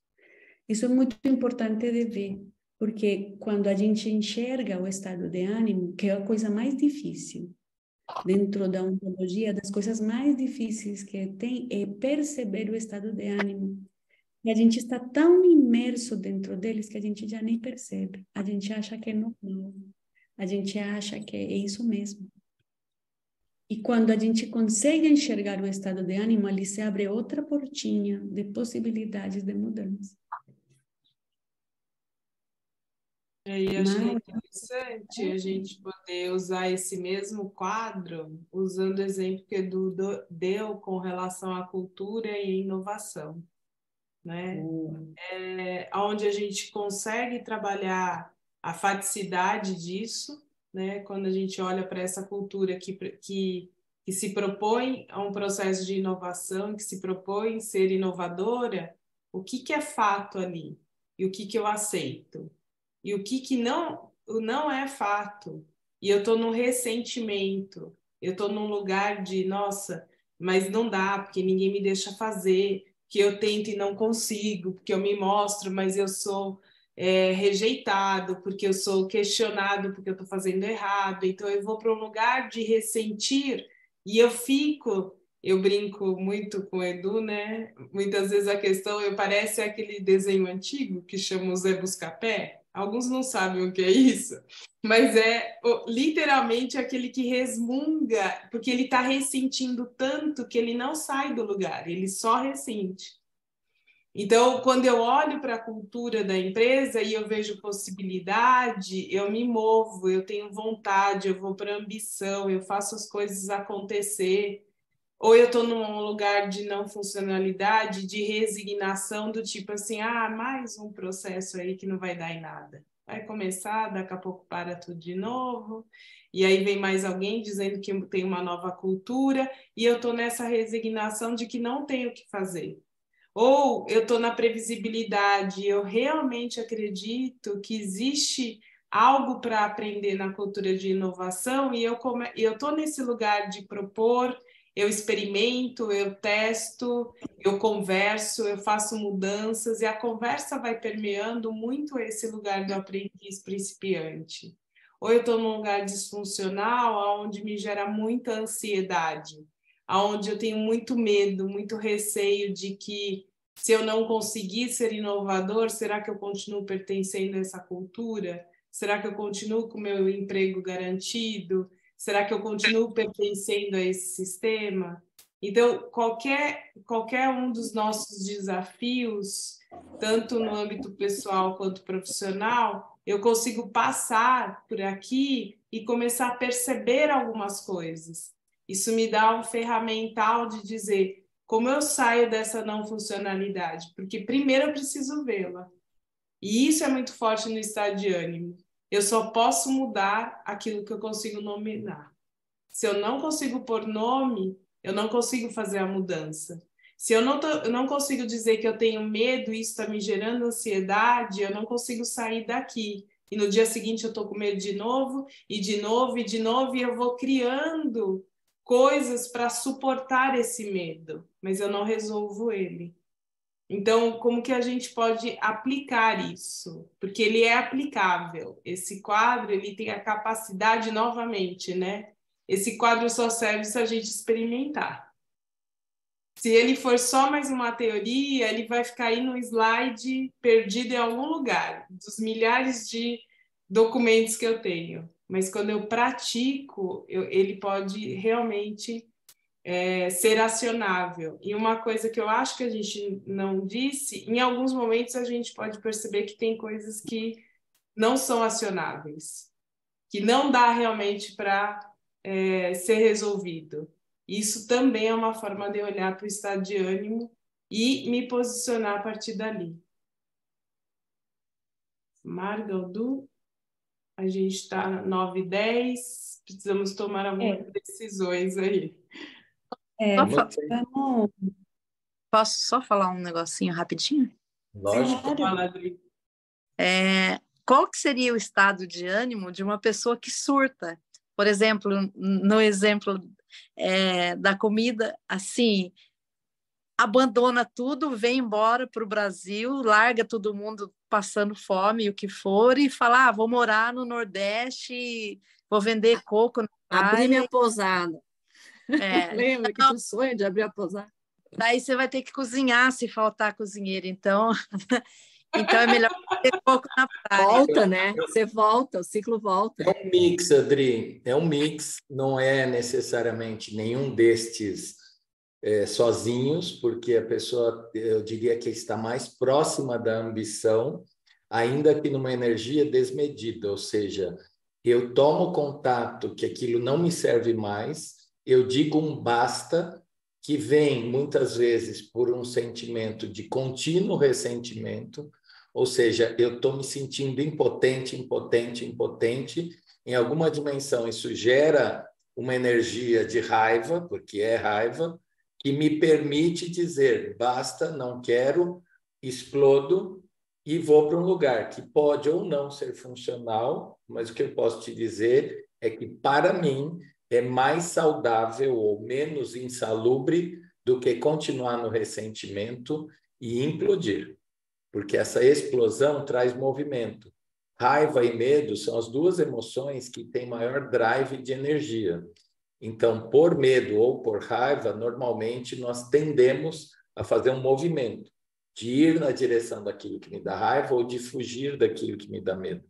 Então, neste caso, me parece um surto de raiva e que, no limite, é bom porque está tirando uma energia que estava interna e muito provavelmente somatizaria com enrijecimento de artérias, com úlceras ou qualquer outra coisa, um infarto, e que pelo menos veio para fora. Agora, podemos dizer depois, né, se isso é funcional ou não, porque é aquela história, se eu estou indignado, é uma raiva de 0 a 10, é uma raiva 4, muito funcional. Se eu estou irritado, é uma raiva 1 ou 2. Agora, se eu estou com ira ou fúria, é uma raiva 10, que provavelmente vai trazer, junto com uma resolução, uma série de novos problemas. E se eu continuar vitimizado e dizer que foi o mundo que me fez surtar, etc., não vai resolver. Eu volto para o ressentimento. Isso. Mas, enfim, não sei se te respondi, Adri. Mas eu fiquei pensando pela pergunta da Adriana, que os estados de ânimos, na verdade, eles são, vamos dizer, eles oscilam realmente, porque você nunca vai conseguir se manter num estado de ânimo em que você olha tudo como uma possibilidade. Você vai precisar mudar para algum outro estado até para poder voltar para um estado de aceitação. Você vai oscilar entre esses diferentes estados de ânimo. A gente, assim, hoje as pessoas falam muito sobre resiliência, antifragilidade, o estoicismo voltou muito à moda, porque com esse pensamento muito da manutenção de um estado constante de possibilidade, ambição, em que você não acessa outros locais de ânimo, né? E também esse não é um caminho.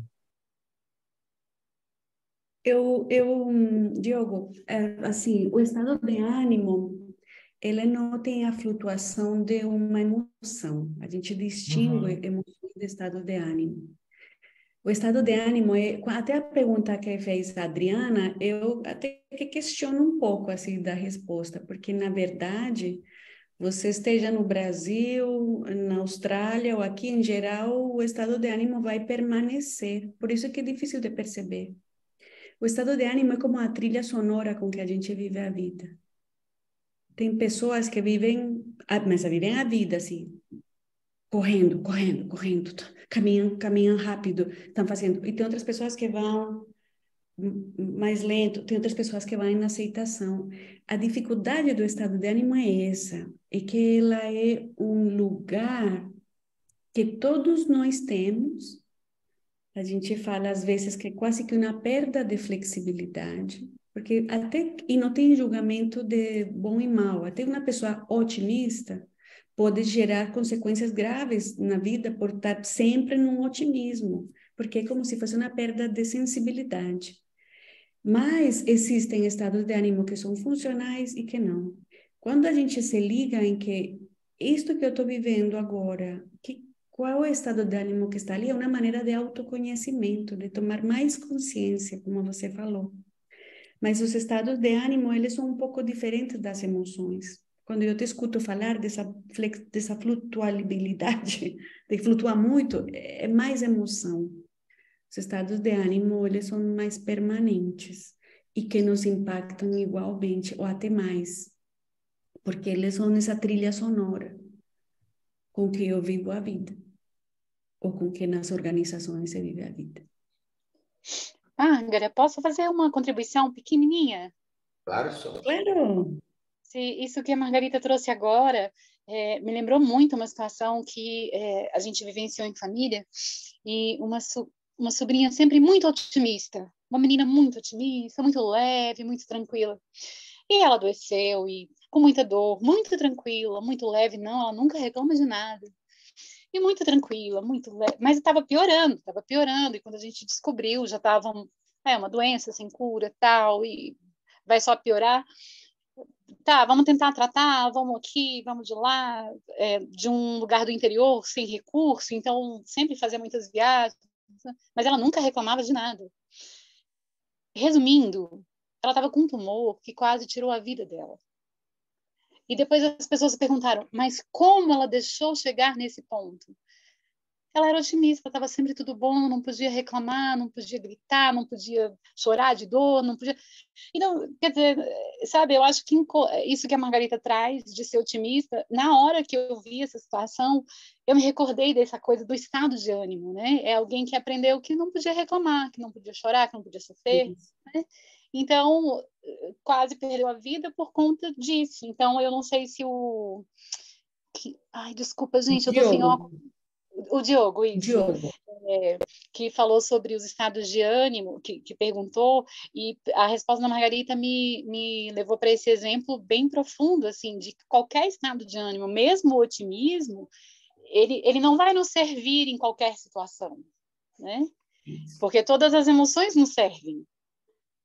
Então, a gente vai só, né? Isso que você está falando é muito, muito importante, porque a gente está imerso num estado de ânimo. Eles não nos servem para tudo, mas a gente pode ir desenhando estados de ânimo para aqueles que nos permitam viver melhor, né? Porque tem uns que têm consequências mais delicadas. Se eu vivo em uma resignação, se eu vivo num ressentimento, estes básicos, a vida fica mais fechada, eu tenho mais dificuldade de aprender. Se eu tenho um estado de ânimo que me dá um pouco mais de funcionalidade, ir desenhando isto, pode ser mais interessante. Gente, guardando o tempo, eu gostaria de convidá-los para o seguinte.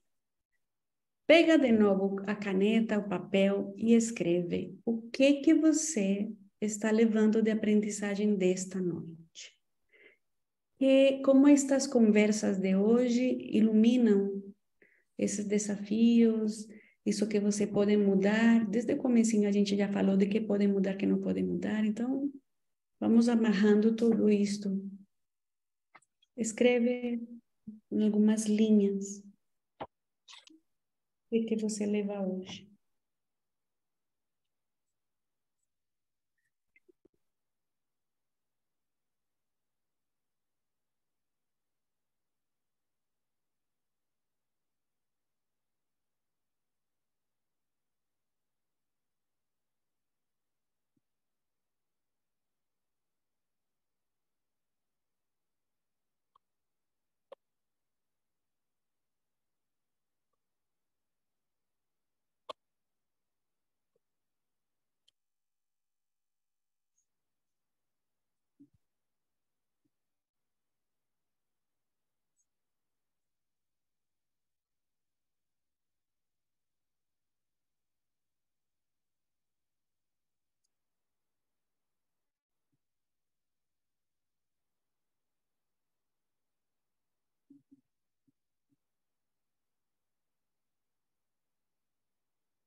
Muito bem.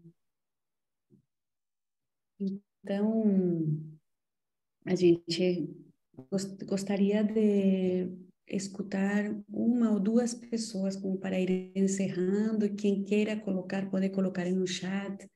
Aqui a Sol, o Rangel, a Ana já foram colocando coisas aqui no chat. E se alguém quiser falar, ainda poderíamos escutar uma ou duas pessoas para compartilhar o que vocês estão levando.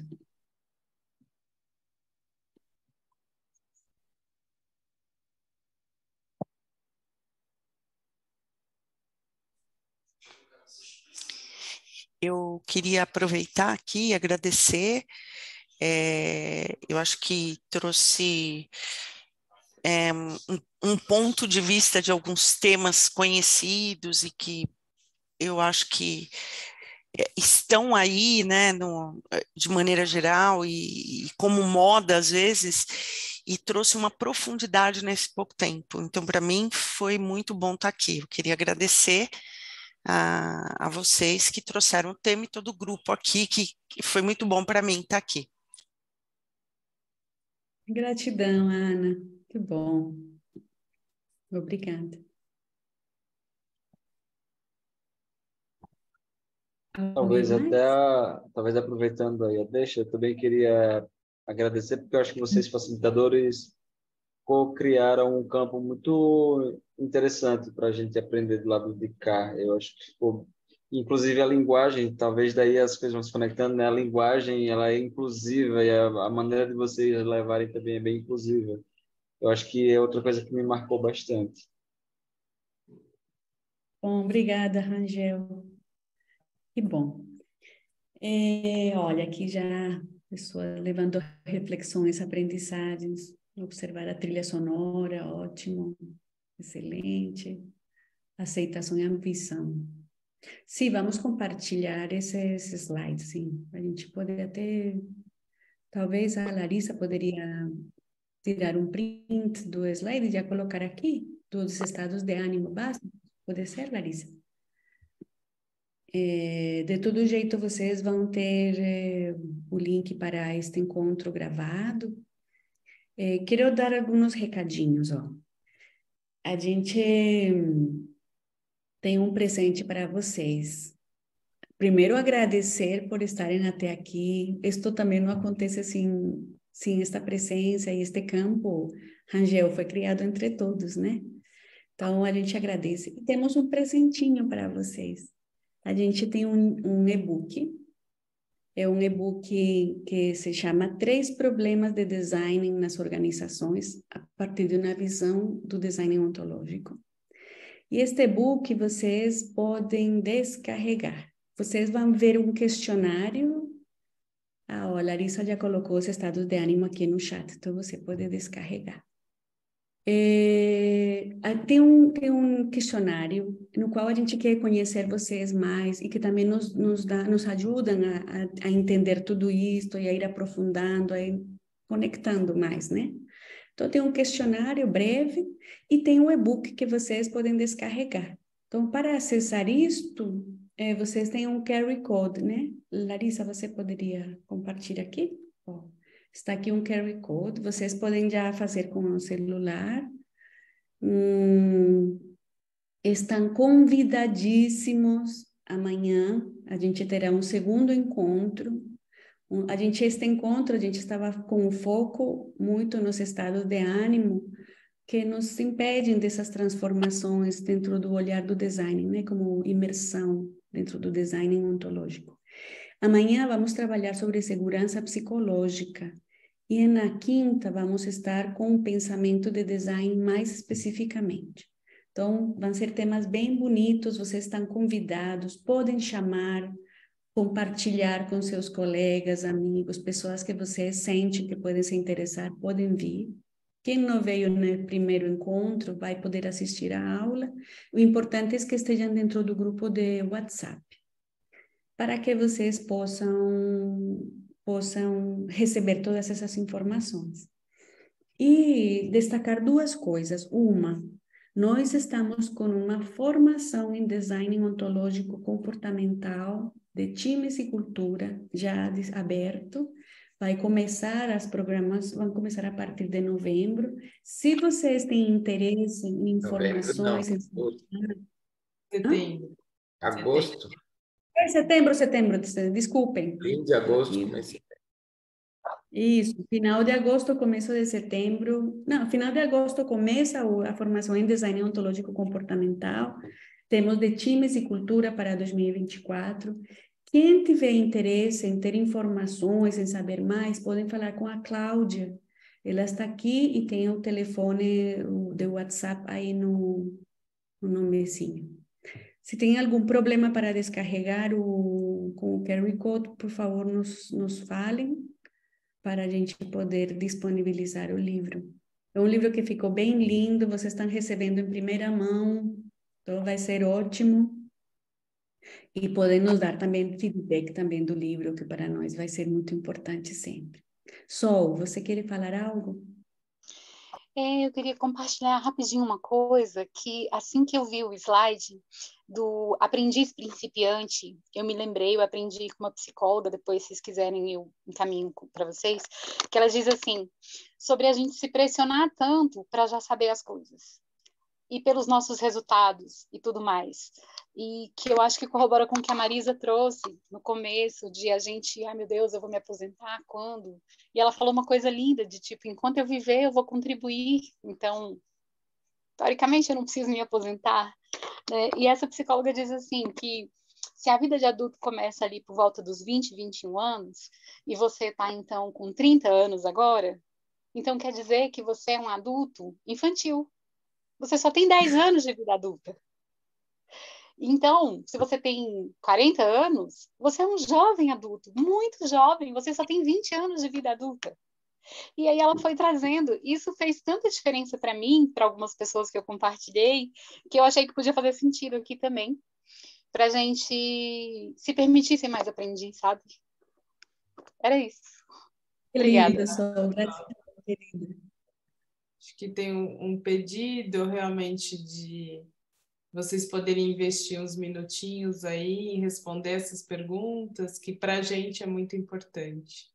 E daí, na sequência, vocês já conseguem baixar o e-book, que foi feito assim com muito carinho e com muito design.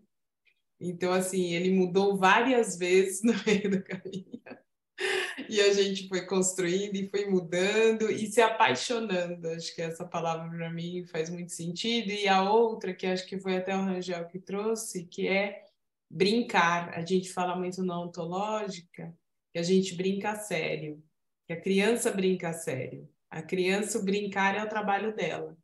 Então, você quer ver uma criança brava, é quando você não leva a sério a brincadeira. E para ele é muito importante ou para ela.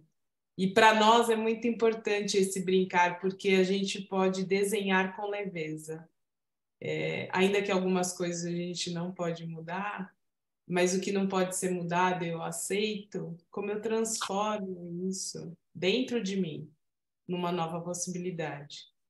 Então, se o que cria me cria, nos cria, como eu vou olhar para essa criação e como eu me entrego para essa criação? Quanto a gente muda o nosso estado de ânimo a partir deste olhar do que cria, me cria também. Maravilhoso. E tudo bem? Conseguiram descarregar o livro? Vejam se conseguiram responder. E só para fechar, para ser bem cuidadoso do nosso tempo, eu estava falando, a gente está divulgando, então, está abertas as inscrições para o programa de formação em design ontológico comportamental de times e cultura, mas também estamos com uma imersão, uma experiência vivencial de design ontológico, próxima semana, que se chama o Reperceber. Aqui muitos já passaram por aqui. Tem vários que já passaram pelo Reperceber e vai acontecer próxima semana, 2 dias e meio, sexta, sábado e domingo, dias 19, 20 e 21 de maio. Quem quiser informações, é um espaço vivencial para você fazer um giro vivendo em profundidade o design ontológico, tá bom? É isso, em São Paulo, isso, Edu. Obrigada por corrigir, por complementar. A Valéria fez, o João fez, a Lu fez, tem aqui várias pessoas. Estou vendo, tem várias pessoas aqui que já fizeram. Então, tá também esse convite. Esperamos vocês amanhã, às 7 da noite. Agradecida por estarmos juntos. Até o final estamos aqui, o grupo completo. Que lindo, gente. Isso é muito bom. Eu também reparei nisso. Isso faz sentido, muito sentido para a gente ter dedicado esse tempo. Super obrigada. Obrigado a todos. Um beijo. Amanhã nos Muito vemos. obrigada. Boa noite, descanso. Quero ouvir. Boa noite. Tchau, tchau. É uma Tchau. Boa noite. Tchau, pessoal. Muito Obrigada. bom. Boa noite. Boa noite, pessoal. Obrigada. Boa noite, obrigada.